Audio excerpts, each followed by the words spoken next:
Hello दोस्तों, आपका स्वागत है आपके अपने YouTube channel power of maths academy. दोस्तों आज हम सॉल्व करने वाले हैं जो कि आपका एग्जाम हुआ था 23 फरवरी 2014 को। दोस्तों बिना किसी देरी के स्टार्ट करते हैं और देखेंगे हम कैसे क्वेश्चन को हलवा बनाते हैं। तो दोस्तों आपके सामने पहला क्वेश्चन ये रहा।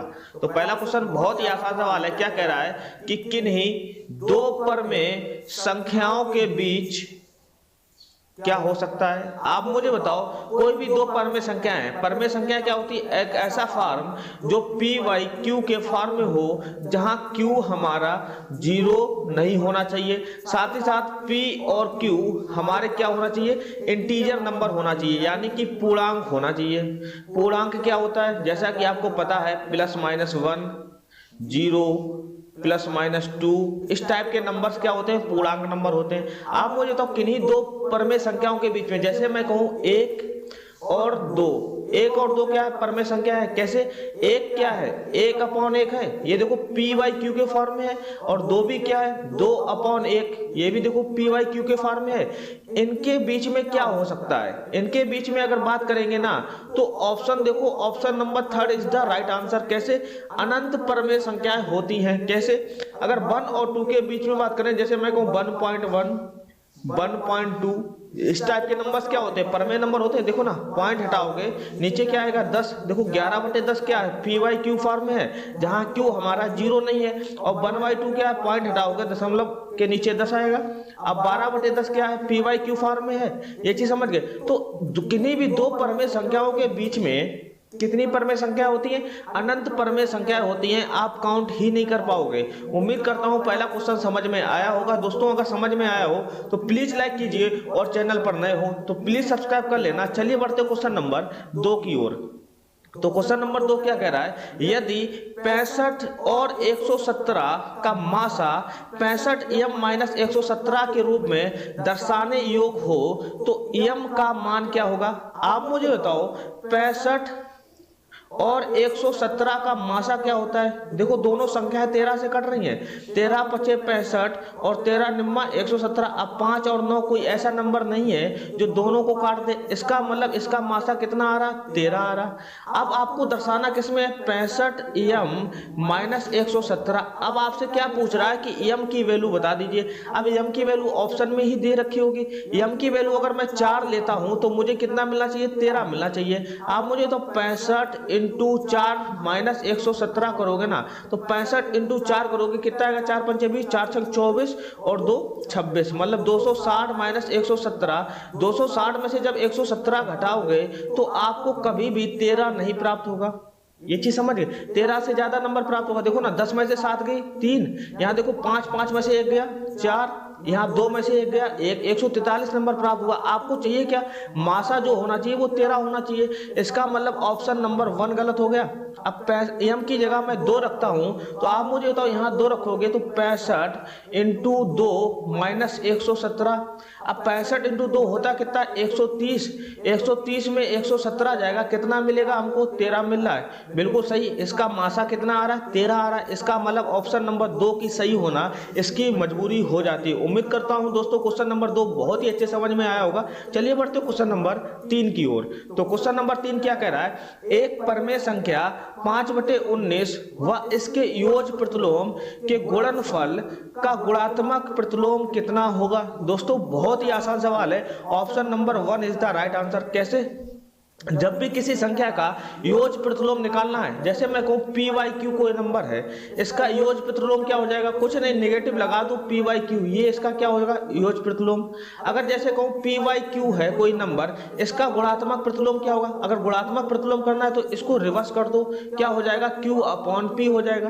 ये चीज समझ गए? अब आपके सामने नंबर क्या दे रखा? 5/19, इसका योज्य प्रतिलोम। इसका योज्य प्रतिलोम कितना होगा?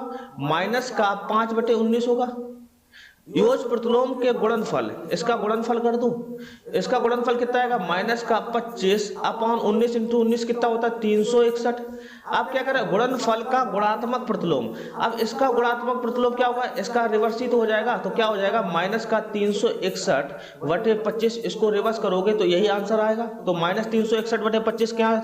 ऑप्शन नंबर 1 ओरली किया जा सकता था, आपको पेन चलाने की भी जरूरत नहीं थी। चलिए बढ़ते क्वेश्चन नंबर 4 की ओर। तो क्वेश्चन नंबर 4 क्या कह रहा है कि 5.47 इंटू 5.47 माइनस 4.53 इंटू 4.53 अपॉन 0.94 का सरलीकृत मान है। दोस्तों बहुत ही आसान सवाल है, option number 1 is the right answer. कैसे? अगर 5.47 को a मानता हूं तो a इंटू ए माइनस इसको b मानता हूं तो b इंटू बी क्या बना देगा, a इंटू ए क्या होता है a स्क्वायर, और इधर क्या बनाएगा माइनस का b स्क्वायर। अब a square minus b square होता है क्या, एक बार नंबर को जोड़ते हैं और एक बार नंबर को घटाते हैं। 5.47 में 4.53 जोड़ोगे कितना आएगा, 10 आएगा, इंटू 5.47 में 4.53 माइनस करोगे तो कितना आएगा, 0.94 आएगा। ये बहुत ही आसान सवाल है, जोड़ घटाना तो आते ही होगा ना। अपान क्या है 0.94, ये देखो कैंसिल हो जाएगा तो कितना बचेगा, 10 इज द राइट आंसर। बहुत ही आसान सवाल है, उम्मीद करता हूं समझ में आया होगा। तो चलिए दोस्तों बढ़ते हैं क्वेश्चन नंबर 5 की ओर। बहुत ही आसान सवाल है, क्या कह रहा है कि ए की मासिक आय बी की आय से 20% अधिक है। बहुत बढ़िया। बी की आय सी की आय का 30% है। बहुत इंपॉर्टेंट है। यदि इन तीनों की सम्मिलित प्रतिमाह आय 74,700 रुपए है तो सी की आय क्या होगी। दोस्तों बहुत ही आसान सवाल है, जैसा कह रहा वैसे करते जाइए। ए की आय जो है ना वो बी की आय से कितने परसेंट अधिक है, 20% अधिक है, और बी की जो आय है वो सी की आय का कितने परसेंट है, 30% है, 30% है। अगर मैं सी की आय 100 मानता हूं तो 100 का 30% कितना होता है, 30 ही होता है, ये सबको पता होगा। आप क्या कह रहे हैं, 30 से 20% अधिक किसकी आय है, ए की आय, तो 30 का 20% कितना होता है, 30 का अगर आप 20% निकालोगे, परसेंट हटाओगे, 100 से भाग करोगे, 2 जीरो से 2 जीरो खत्म, 3 दूनी 6, मतलब कि यहाँ कितनी अधिक है, 6 अधिक है। अगर बी की आय 30 है तो ए की आय कितनी हो जाएगी, 36 हो जाएगी।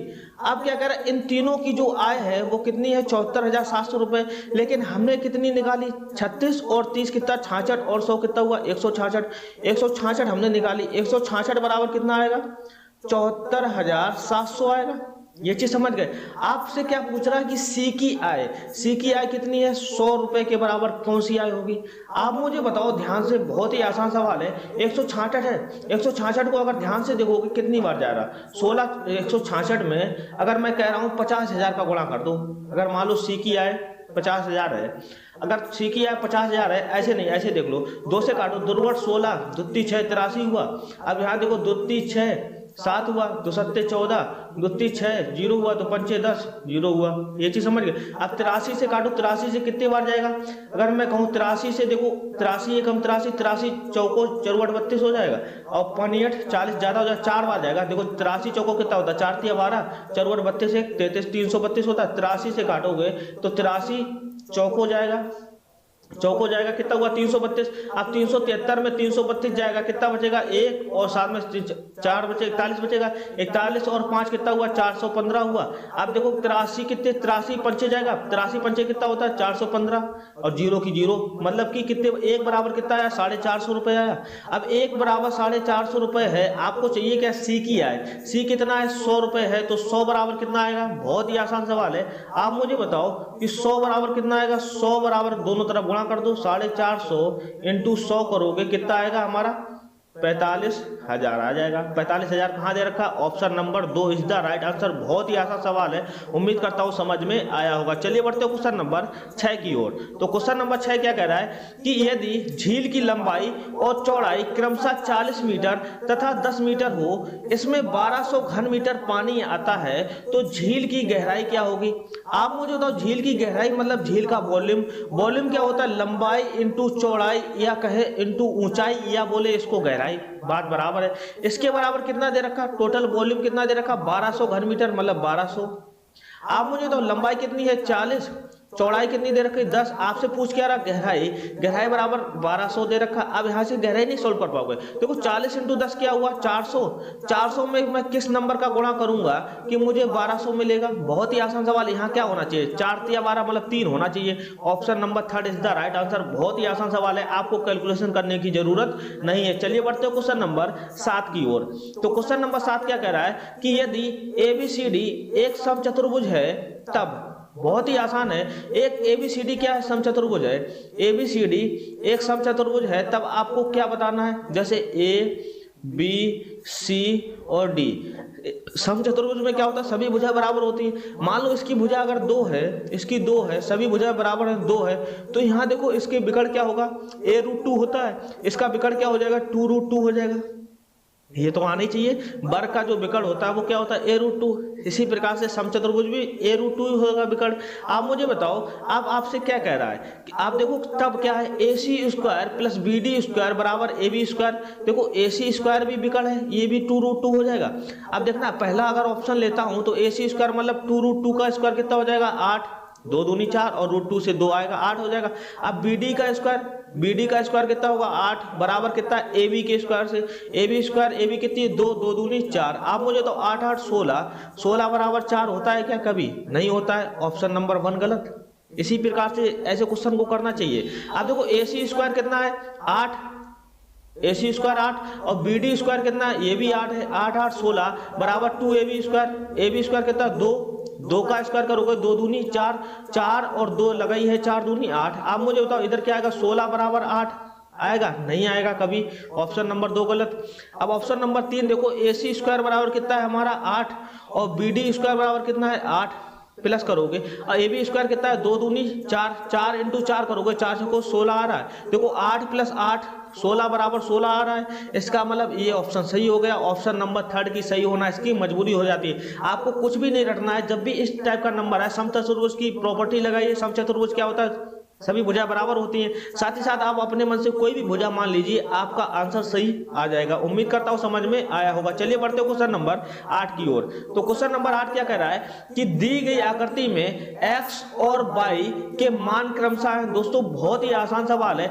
x और y के मान क्रमशः क्या है, option number 1 is the right answer. कैसे, आपको पता होगा कि अपोजिट एंगल क्या होते हैं, बराबर होते हैं। ये अपोजिट एंगल है, अगर ये 80 है तो y की वैल्यू भी क्या होगी, 80 होगी। x और y के मान पूछ रहा, y की वैल्यू बाद में दी गई, y की वैल्यू 80 कहां दे रखी है, यहाँ देखो 50, यहाँ 50, यही दे रखी y की वैल्यू 80। अब आपको पता होगा कि त्रिभुज के तीनों कोणों का योग जो होता है ना, वो कितना होता है, 180। देखो 80 और 50 कितना हुआ, 130, और ये कितना होना चाहिए, 180 बना दे, ये भी 50 होना चाहिए। तो x की वैल्यू 50 और y की value 80। Option number 1 is the right answer. बहुत ही आसान सवाल है। तो चलिए दोस्तों बढ़ते हैं क्वेश्चन नंबर 9 की ओर। क्वेश्चन नंबर 9 क्या कह रहा है कि एक एलिवेटर किसी खदान में 6 मीटर प्रति मिनट की गति से उतरता है। यदि एलिवेटर जमीन के स्तर से 10 मीटर ऊंचाई से उतरता है तो 350 मीटर उतरने में लगा समय। बहुत ही आसान सवाल है। Option number 3 is the right answer. कैसे, आप मुझे तो कोई एलिवेटर है 10 मीटर की ऊंचाई से उतर रहा है, ये 10 मीटर हो गया। अब यहाँ क्या आ गई, जमीन आ गई। आप क्या करें, 350 मीटर उतरने, नीचे 350 मीटर और उतरेगा, तो इसमें लगा समय कितना है। आप मुझे बताओ, समय पूछ रहा है ना, समय बराबर क्या होता है, total distance upon speed. Time बराबर टोटल डिस्टेंस अपॉन स्पीड होता है। टोटल डिस्टेंस यहाँ कितनी है, 10 मीटर ऊपर से उतरेगा और 350 मीटर ये नीचे वाला कितना हो जाएगा, 360 हो जाएगा, 360 मीटर हो जाएगा। अब देखना स्पीड कितनी है, 6 मीटर प्रति मिनट है। अपॉन में 6 मीटर प्रति मिनट करोगे, आप मुझे बताओ 6 मीटर से 360 मीटर करोगे कितना आएगा, 60 आएगा, और मिनट ये ऊपर चला जाएगा, क्या बना देगा, 60 मिनट। तो टी बराबर कितना बना देगा, 60 मिनट। तो 60 मिनट क्या होता है, 1 घंटे के बराबर होता है। Option number 3 is the right answer. बहुत ही आसान सवाल है। चलिए बढ़ते क्वेश्चन नंबर 10 की ओर। तो क्वेश्चन नंबर 10 क्या कह रहा है कि दो संख्याओं का महत्तम समावर्तक 35 और उनका लघुत्तम समावर्तक 525 है। यदि उनमें एक संख्या 175 है तो दूसरी संख्या क्या होगी। दोस्तों बहुत ही आसान सवाल है। आपने पढ़ा होगा कि पहली संख्या इंटू दूसरी संख्या बराबर लासा इंटू मासा होता है, ये आपने पढ़ा है। रख दीजिए, पहली संख्या 175 इंटू सेकेंड संख्या आपको प्राप्त करनी है। लासा कितना है, 525, और मासा कितना है, 35 है। आप मुझे तो 35 से काटोगे, 35 पंचे कितना होता है, 175 होता है। 5 से काटोगे, 5 एकम 5, 2 जाएगा नहीं, 0 लगाओ, 5 25, मतलब कि दूसरी संख्या जो आएगी वो कितनी आएगी, 105 आएगी। बहुत ही आसान सवाल है। Option number 4 is the right answer. चलिए बढ़ते हैं क्वेश्चन नंबर 11 की ओर। तो क्वेश्चन नंबर 11 क्या कह रहा है, यदि कोई राशि 5% वार्षिक साधारण ब्याज की दर से 6 वर्षों में कितनी हो जाती है, 2600 हो जाती है, तो राशि है। दोस्तों बहुत ही आसान सवाल है, 2000 रुपए राशि है। आप मुझे तो 5% वार्षिक साधारण ब्याज लग रहा है। एक साल में 5%, आपको 6 साल लगाना है, तो 6 साल में कितना हो जाएगा, 30% हो जाएगा। आप मुझे बताओ 30% ब्याज लगने के बाद में वह राशि कितनी हो जाती है, 2600।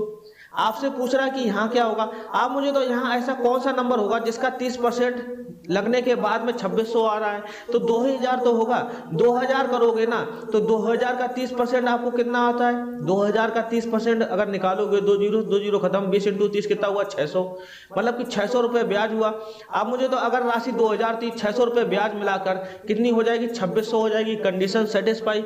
उम्मीद करता हूँ समझ में आया होगा। आपको कोई फार्मूला लगाने की जरूरत नहीं है, सिर्फ कॉमन सेंस के साथ में सोचना है। चलिए बढ़ते क्वेश्चन नंबर 12 की ओर। तो क्वेश्चन नंबर 12 क्या कर रहा है, 10 मीटर प्रति सेकंड को किलोमीटर प्रति घंटा में बदलिए। बहुत ही आसान सवाल है। Option number 4 is the right answer. आप मुझे तो जब भी आपको मीटर प्रति सेकंड से किलोमीटर प्रति घंटा में बदलना हो, आप मुझे तो किलोमीटर बड़ा है तो 18/5 से गुणा करेंगे, ये पता है। अगर आपको किलोमीटर प्रति सेकंड प्रति घंटा से मीटर प्रति सेकंड में बदलना, आप मुझे तो किलोमीटर से मीटर पर सेकंड मतलब छोटी वैल्यू में आ रहे हो, तो आपको सबसे पहले छोटी वैल्यू लेनी है, 5/18। ये तो आपको पता ही है 18/5 या 5/18 होता है। ये चीज समझ में आ रहा है। आप मुझे तो 10 मीटर प्रति सेकंड है, इसको किलोमीटर प्रति घंटा मतलब बड़े वाले में बदलना है, तो 18/5 से गुणा करोगे, 5 दूनी 10, 18 दूनी 36 किलोमीटर प्रति घंटा आ जाएगा। Option number 4 is the right answer. चलिए बढ़ते क्वेश्चन नंबर 13 की ओर। तो क्वेश्चन नंबर 13 क्या कह रहा है कि चित्र बी बराबर 70 डिग्री, कोण सी बराबर 60, ई जो है बीसी का मध्य बिंदु है तथा एफ जो है ए बी का मध्य बिंदु है, तब एफ ई बी का मान क्या होगा। दोस्तों इस टाइप का सवाल है ना, इसको अगर मैं घुमाऊंगा तो ऐसा बन जाएगा, मैं समझाने के लिए घुमा रहा हूं। इसको अगर मैं ऐसे घुमाऊंगा, इसको मैं ऐसे घुमाऊंगा तो ऐसा बन जाएगा, ऐसा बन जाएगा। ये क्या हो जाएगा बी, और ये क्या हो जाएगा ए, और ये क्या हो जाएगा सी। साथ ही साथ ये क्या है, एफ ई है, एफ ई का ये एफ हो जाएगा और ये ई हो जाएगा। ये चीज समझ गए, ऐसे तो बनेगा। ये कितना है 70 डिग्री है और सी कितना है 60 डिग्री है। आपसे क्या पूछ रहा है, कोण F E B, E B मतलब बीच वाला एंगल पूछ रहा है, ये पूछ रहा है। आप मुझे तो अगर ध्यान से देखो, अगर मैं इसको ऐसे थोड़ा आगे बढ़ाता हूं, ये देखो पैरेलल लाइन हो गई। अब पैरेलल लाइन में एक ट्रांसवर्स लाइन काट रही है, जो एक लाइन काट रही है, तो ये एंगल जो होगा वो ये एंगल के बराबर होगा। ये आपने प्रॉपर्टी बहुत ही अच्छे से पढ़ी होगी। ये जो ये एंगल क्या होते हैं, बराबर होते हैं, करेस्पॉन्डिंग एंगल होते हैं। तो ये 60 है तो ये भी 60 होगा। 60 डिग्री कहाँ दे रखा, option number 2 is the right answer. अगर ऐसे देखना है तो ये 60 है तो ये भी 60 होगा, और ये एंगल के बराबर ये एंगल होता है। ये प्रॉपर्टी बहुत ही अच्छे से पढ़ी होगी, करेस्पॉन्डिंग एंगल बराबर होते हैं। उम्मीद करता हूं समझ में आया होगा। चलिए बढ़ते क्वेश्चन नंबर 14 की ओर। तो क्वेश्चन नंबर 14 क्या कह रहा है कि -2 की पावर -1 की पावर -1 की पावर -1 की पावर -1 का मान है। दोस्तों बहुत ही आसान सवाल है। Option number 1 is the right answer. कैसे, आप मुझे तो -2 की पावर अगर -1 करोगे, ये देखो -1 ये पावर है, पावर का आपस में क्या होता है, मल्टीप्लाई हो जाता है। -1 और -1 ये 4 बार है, मल्टीप्लाई हो जाएगा। देखो 2 माइनस प्लस बना देंगे, 2 माइनस प्लस बना देंगे, तो -2 की पावर 1 क्या हो जाएगा, -2 ही रहेगा। अगर आपको रिवर्स करना है, रिवर्स करोगे तो भी बात है, -2 की पावर -1 होता है, तो क्या हो जाएगा 1/-2।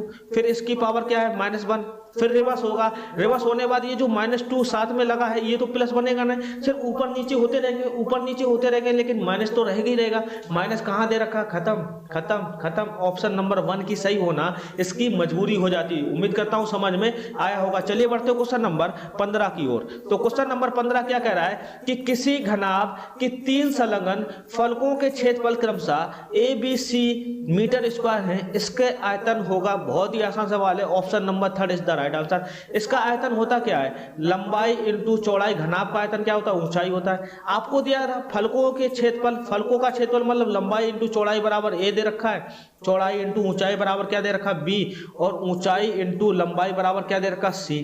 अगर मैं तीनों का आपस में गुणा करता हूं तो ये बना देगा ये और ये L क्या बना देगा, L स्क्वायर। इसी प्रकार से B स्क्वायर और इसी प्रकार से H स्क्वायर बराबर क्या बना देगा, ABC। आपको चाहिए क्या, LVH चाहिए, तो LVH स्क्वायर इधर जाएगा, रूट में कन्वर्ट हो जाएगा, क्या हो जाएगा ABC। Under ABC meter cube कहां दे रखा, option number 3 is the right answer. बहुत ही आसान सवाल है। चलिए बढ़ते क्वेश्चन नंबर 16 की ओर। तो क्वेश्चन नंबर 16 क्या कह रहा है, यदि संख्या 625329115A 6 से पूर्णतः विभाज्य है तो A के स्थान पर सबसे बड़ा अंक क्या होगा। पहली बात तो 1 और 9 काट दीजिए। आप मुझे तो 6 से कोई संख्या कटती है ना, तो 6 से कटने का नियम क्या है, जो संख्या 2 से कटे और 3 से कटे वो संख्या हमारी 6 से कटेगी।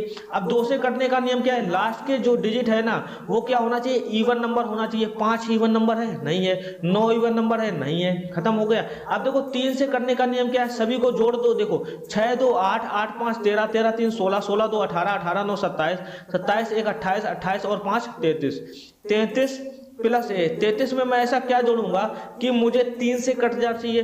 अगर देखो 33 में 6 जोड़ोगे 39 हुआ, 33 में 8 जोड़ोगे 41 हुआ, 41 3 से कटता नहीं है, तो ऑप्शन नंबर 3 भी गलत हो जाएगा। Option number 2 is the right answer. बहुत ही आसान सवाल है। चलिए बढ़ते क्वेश्चन नंबर 17 की ओर। तो क्वेश्चन नंबर 17 क्या कह रहा है कि प्रथम 5 धन ऋण मतलब आवाज संख्याएं बता चुका हूं, संख्याओं का योग क्या, सब प्रथम 5 धन ऋण आवाज संख्याएं क्या होंगी। आप मुझे तो पहली आवाज संख्या क्या होती है, 2 के बाद 3 5 के बाद 7 9 नहीं होती है, क्या होती है फिर 11 होती है। इनको जोड़नी तो है 2 3 5 5 10 7 17 17 और 11 कितना हुआ 28। Option number 3 is the right answer. बहुत ही आसान सवाल है। चलिए बढ़ते क्वेश्चन नंबर 18 की ओर। तो क्वेश्चन नंबर 18 क्या कह रहा है कि जतिन और प्रिया के पास कुल मिलाकर 41 रुपए हैं। जतिन के पैसों का 1/4 प्रिया के पैसों के 1/7 से 2 अधिक है, तो प्रिया के पास कितने रुपए होंगे। आप मुझे तो प्रिया के पैसों के 1/7 मतलब कि प्रिया के पास जो भी रुपए होगा उसमें 1/7 मतलब कि 7 से भाग होना चाहिए। देखो 20 7 से कटता है, नहीं। 27 भी नहीं करता है। 19 देखो 7 दूनी 14 4 ये भी नहीं करता। ऑप्शन नंबर 3 की सही होना इसकी मजबूरी हो जाती। कैसे, आप मुझे तो यदि प्रिया के पास 21 रुपए हैं तो जतिन के पास कितने हो जाएंगे, 21 और 20 कितना होता है, 41 होता है। टोटल 41 कह रहा है। क्या कह रहा है कि जतिन के पैसों का 1/4, जतिन के पैसे का 1/4 करोगे, 4 पंचे 20 मतलब कि 5 रुपए आएगा। अब प्रिया के पैसों का 1/7 करोगे, 7 या 21 मतलब 3 रुपए आएगा। क्या कह रहा है 2 रुपए अधिक है जतिन के पैसे। देखो प्रिया के पैसे से 2 रुपए अधिक है, 3 2 5 होता है। Condition satisfy. आपको ये सब चेक नहीं करना है। 3 ऑप्शन गलत हो गए तो ऑप्शन नंबर 3 की सही होना है इसकी मजबूरी हो जाती है। चलिए बढ़ते क्वेश्चन नंबर 19 की ओर। तो क्वेश्चन नंबर 19 क्या कह रहा है कि यदि एक वृत्त की परिधि 44 सेंटीमीटर है तो उसका क्षेत्रफल क्या होगा। वृत्त की परिधि होती क्या, 2πr। 2πr बराबर 44 सेंटीमीटर। पाई की वैल्यू 22/7 रखोगे, 2 × 22/7 × r बराबर 44। देखो 22 दूनी 44 खत्म। यहाँ देखो r बराबर 7 को इधर भेजोगे, r बराबर 7 आया। आप क्या कह रहा कि उसका क्षेत्रफल क्या होगा। क्षेत्रफल क्या होता है वृत्त का, πr²।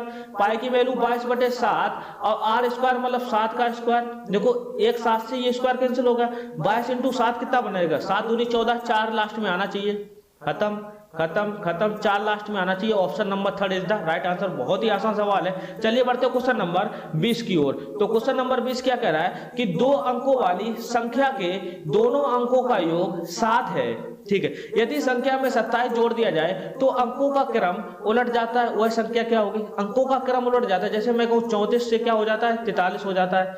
अंकों का क्रम उलटना का मतलब ये है, रिवर्स हो जाता है। यदि किसी संख्या में 27 जोड़ दिया जाए, आप मुझे बताओ 52 तो होगा नहीं ना, 43 होगा। कैसे, 52 में अगर आप 27 जोड़ोगे तो वो 25 थोड़े ना आएगा, 52 से ज्यादा नंबर आएगा।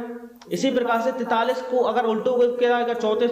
आप मुझे तो किसी संख्या में जोड़ते हो तो उससे कम आती कि ज्यादा आती, ज्यादा आती, उससे कम थोड़े ना आएगी। कम कब आती, जब घटाते हो। 2 ऑप्शन गलत हो गए। अब 2 ऑप्शन बचे। आप देखो किसमें 25 पहला ऑप्शन लो। 25 में अगर मैं 27 जोड़ता हूँ कितना आ रहा है, देखो 7 5 12 की 2 2 2 4 1 5 52 आ रहा है। देखो संख्याओं का क्रम भी उलट रहा है, साथ ही साथ इनके जो संख्या के अंकों का योग कितना है, 7 है। उम्मीद करता हूं समझ में आया होगा। पहला ऑप्शन सही हो जाएगा, दूसरा ऑटोमेटिक गलत हो जाएगा। उम्मीद करता हूं समझ में आया होगा। चलिए बढ़ते क्वेश्चन नंबर 21 की ओर। तो क्वेश्चन नंबर 21 क्या कह रहा है कि किसी दिए गए आंकड़े के लिए बारंबारता 5 को टैली चिन्ह में निरूपित करते हैं। Option number 2 is the right answer. Tally चिन्ह क्या होता है, जैसे मैं कहूं एक नंबर को कैसे निरूपित करते हैं टैली में, 1 को ऐसे।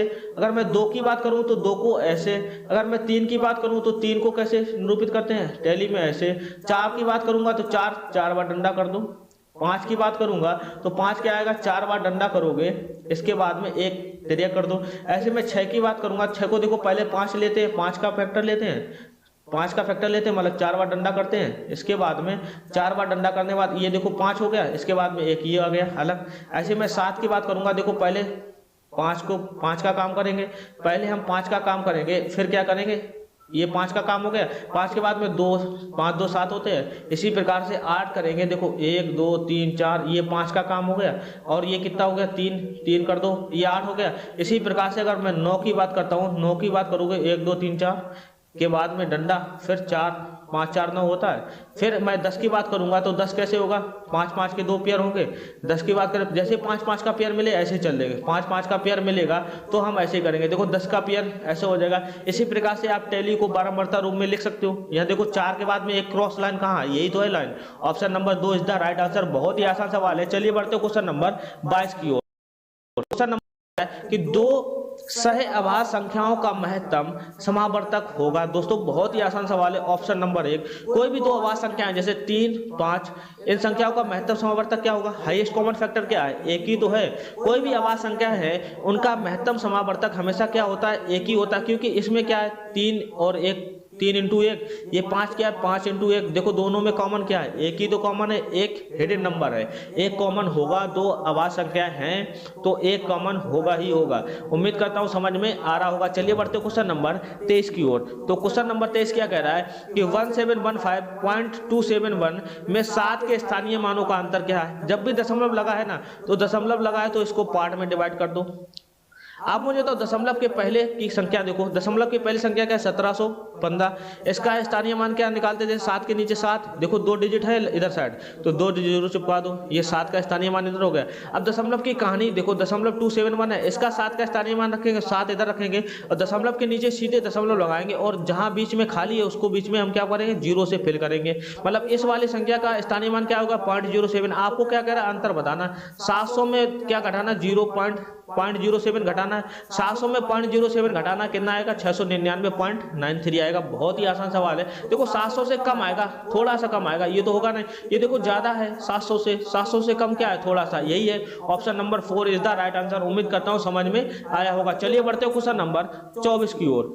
तो क्वेश्चन नंबर 24 क्या कह रहा है कि भिन्नों का योग पढ़ाते समय शिक्षक को नीचे दी गई त्रुटि ज्ञात हुई। 1/2 प्लस 1/3 बराबर क्या कर दिया, 2/5 कर दिया। नीचे एलसीएम लेना पड़ता है ना। इसकी स्थिति में शिक्षक को उपचारात्मक कार्य के रूप में क्या करना चाहिए, क्या करना चाहिए, लघुत्तम समावर्तक लासा की अवधारणा को समझाने से बच्चों की सहायता करें। ये हो सकता है। क्या कह रहा है, बच्चों से कहें कि वे अधिक से अधिक अभ्यास करें। अरे अधिक से अधिक अभ्यास नहीं करना, आपको समझाना है भाई साहब, ये तो गलती हो जाएगा। तीसरा ऑप्शन देखो, इसमें अधिक हस्तक्षेप नहीं करना चाहिए, क्योंकि बच्चे जैसे बड़े होंगे समझ जाएंगे। ये कौन सी बात होगी, ऐसे तो बच्चे बड़े होते रहेंगे, वो कभी नहीं समझ पाएंगे। प्रत्येक भिन्न के परिणाम को समझने से बच्चों की सहायता करें। गलत, भिन्न तो उसको आती है, P/Q इस फार्म में इसको भिन्न तो आती है। एक्चुअली बच्चों को क्या नहीं आता, 2 और 3 का नीचे एलसीएम लेना पड़ता है, ना कि जोड़ना पड़ता। 2 3 5 कर दिया, जोड़ना नहीं पड़ता, इसका एलसीएम लेना पड़ता। तो आपको टीचर होने के नाते आपको समझाना पड़ेगा बच्चों को कि लघुत्तम समावर्तक की अवधारणा को अच्छे से समझाइएगा तो बच्चे आसानी से सॉल्व कर पाएंगे। उम्मीद करता हूं समझ में आया होगा। चलिए बढ़ते क्वेश्चन नंबर 25 की ओर।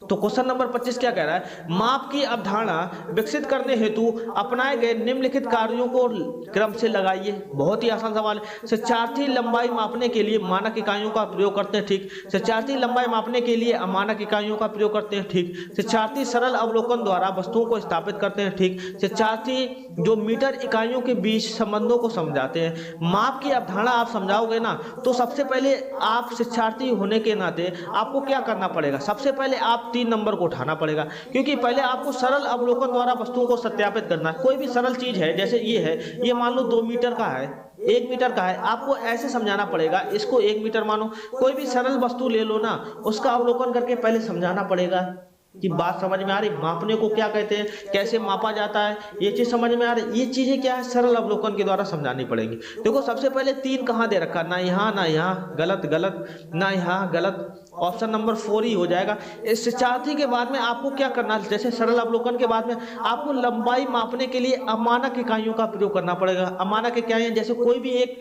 डंडा ले लिया, जैसे रूल होता है ना एग्जाम में, जैसे मेज के चारों साइडें देख लो कि कितने मीटर है, ये सब क्या अमानक इकाई है। उसके बाद भी ना समझ में आ रहा हो, उसके बाद में आपको क्या करना पड़ेगा, मानक इकाइयां। कोई भी पटरी ले लो, ये मानक इकाई है 12 इंच की, ये सब है। इसके बाद में आपको क्या करना पड़े, शिक्षार्थियों को मीटरी इकाइयों के बीच के संबंधों को समझते हैं। मीटरी इकाई जैसे सेंटीमीटर से मीटर, मीटर से किलोमीटर, इस टाइप के मीटर इकाइयों के बीच के संबंध को समझते हैं। लास्ट फाइनल होता है। उम्मीद करता हूं समझ में आ जाएगा कि मापते कैसे हैं। चलिए बढ़ते क्वेश्चन नंबर 26 की ओर। तो क्वेश्चन नंबर 26 क्या कह रहा है कि एक अच्छा गणितज्ञ होने के लिए जरूरी होता है, जैसे कि मैं अच्छा गणितज्ञ हूं, जैसा कि आप लोग कहते हो, तो अच्छा गणितज्ञ होने के लिए जरूरी क्या होता है? ऑप्शन नंबर 4 कि वह सभी अवधारणाओं को समझने, लागू करना और उसमें संबंध बताना। समझे? ये नहीं होता कि सवालों के उत्तर देने की तकनीक में निपुणता, मैं सवालों को कराता हूं तो मैं हर तरीके से समझाता हूं कि आप बेसिक से ना करो, ऐसे करो। समझे? बहुत सारे टीचर क्या होते हैं, बेसिक से लगाए जाते हैं, बेसिक से लगाए जाते हैं, अच्छे टीचर नहीं है। अधिकतर सूत्रों को याद करना, मैंने कभी सूत्र याद कराए हैं? बिल्कुल नहीं कराए। बहुत जल्दी सवालों को हल करना, हालांकि मैं करता तो हूं बहुत जल्दी हल, लेकिन आपको समझाने के बाद में सभी अवधारणाओं को समझाता हूं कि हाँ, अगर ये सोचोगे तो ऐसे आंसर आएगा। थोड़ी सी दिमाग लगाओगे, सवाल में क्या दिक्कत है, सवाल में क्या वीकनेस पॉइंट है, उस वीकनेस पॉइंट को पकड़ाता हूं, तभी आपको फिर लागू करना बताता हूं, फिर उसमें संबंध बनाना बताता हूं, फिर सवालों की सही होना उसकी मजबूरी हो जाती है। Option number 4 is the right answer. बहुत ही आसान सवाल है। चलिए बढ़ते क्वेश्चन नंबर 27 की ओर। तो क्वेश्चन नंबर 27 क्या कह रहा है कि क्षेत्रफल की अवधारणा से परिचित कराने के लिए शिक्षक से शुरुआत कर सकता है। कोई एरिया को समझाना है तो शिक्षक किससे शुरुआत कर सकता है? भिन्न आकारों की आकृतियों का क्षेत्रफल ज्ञात करने के लिए सूत्रों को स्पष्ट करना। भाई साहब, सबसे पहले आप सूत्र नहीं, सूत्र लगाओगे दिमाग खराब हो जाएगा यार। सबसे पहले हथेली, पत्ते, नोटबुक आदि से भिन्न वस्तुओं की सहायता से किसी आकृति के क्षेत्रफल की तुलना करना। बिल्कुल सही है। Option number 2 is the right answer. सबसे पहले अगर आपको क्षेत्रफल समझाना है ना, तो आप हथेली का यूज कर सकते हो, कोई पन्ना ले सकते हो, कोई नोटबुक ले सकते हो, और देखोगे नोटबुक क्या है, आयत का क्षेत्रफल है। सभी साइडें बराबर नहीं है। किसी नोटबुक में सभी साइडें बराबर होती तो वो वर्ग का क्षेत्रफल हो सकता है। इस प्रकार से समझाओगे ना, जो चीज सबसे पहले चाहिए दैनिक जीवन में, जो चीज है ना, उसको यूज करके आप चीजें समझते हो ना, तो चीजें बहुत ही आसान हो जाएंगी। एक अच्छे शिक्षक के लिए एक यही खूबी होती है कि वह दैनिक जीवन से लेकर चलता है, तभी आप सफल हो पाओगे। उम्मीद करता हूं समझ में आया होगा। चलिए बढ़ते क्वेश्चन नंबर 28 की ओर। तो क्वेश्चन नंबर 28 क्या कह रहा है? EF एक वृत्त की जीवा, EF एक वृत्त की जीवा है। एक वृत्त की जीवा क्या होती है? ये मान लो जीवा है, E और F, जिसकी लंबाई 10 सेंटीमीटर है। 10 सेंटीमीटर कर दो। वृत्त की त्रिज्या 13 सेंटीमीटर है। यहाँ सेंटर है, इसकी त्रिज्या करेंगे तो कितना है? 13 सेंटीमीटर। तो केंद्र से जीवा पर डाले गए लंब की लंबाई, केंद्र से अगर आप जीवा पर लंब डालते हो ना, तो जीवा की खासियत होती है, जब भी लंब डालते हो तो ये जीवा को अर्धा कर देता है। पूरी 10 है तो ये कितना बना देगा? 5।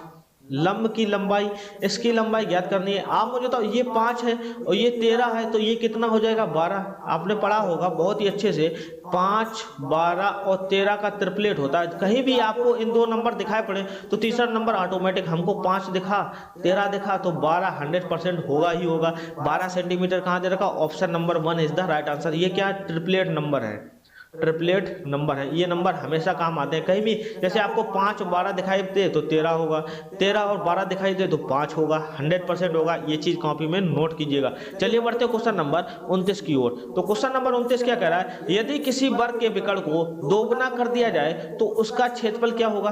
आप मुझे तो वर्ग का क्षेत्रफल की बात करेंगे ना, तो वर्ग का क्षेत्रफल अगर विकर्ण के टर्म में क्या होता है? d²/2 होता है। अगर मैं कहूँ इसका क्षेत्रफल, इसके विकर्ण को दोगुना कर दिया जाए, 2d कर दो, देखो ये क्या हो जाएगा? 2d²/2। 2d² मतलब 2 का स्क्वायर 4, और ये क्या? d²/2। ये वर्ग का क्षेत्रफल क्या हो जाएगा? 4 गुना हो जाएगा। देखो 4 आ रहा निकल के, पहले कितना था क्षेत्रफल? 1 गुना से कितना हो जाएगा? 4 गुना हो जाएगा।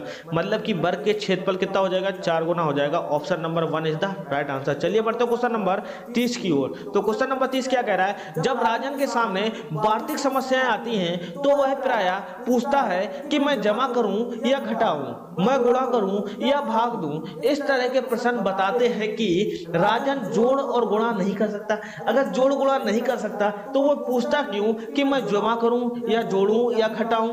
ये तो गलत हो जाएगा। राजन कक्षा में बाधा डालने के लिए अफसर को होता है, ये नेगेटिव पॉइंट नहीं चलता है।